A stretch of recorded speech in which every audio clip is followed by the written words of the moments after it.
পয়সা দিয়ে বাইরের খাবার খাচ্ছেন রোজ, প্রত্যেক দিন বাইরের খাবার খাচ্ছেন এবং ভাবছেন যদি এই খাবারগুলো না খেলে কিছু একটা হয়ে যাবে বুঝি।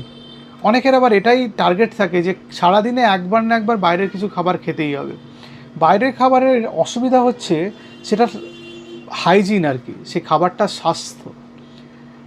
বাইরের খাবারে যেটা জিনিস থাকে সেটা হচ্ছে তার হাইজিন, তার মধ্যে ব্যাকটেরিয়া জার্মস এগুলো বেশি থাকতে পারে, আপনি জানেন না সেটা আছে কি না। 2 নম্বর যে জিনিসগুলো ইউজ করা হয় সেগুলোর কোয়ালিটি অতটা ভালো না। 3 নম্বর সেটার খরচ বেশি।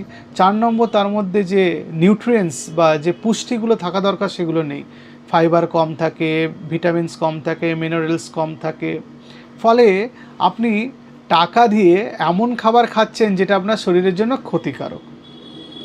হয়তো আপনার স্বাস্থ্য ভালো হয়ে যাচ্ছে, মোটা হয়ে যাচ্ছেন, কিন্তু খারাপ সেটা আপনার স্বাস্থ্যের জন্য। আপনি মোটা হয়ে গেলেই মানে সেটা স্বাস্থ্যকর খাবার তা নয়, এটা খারাপ।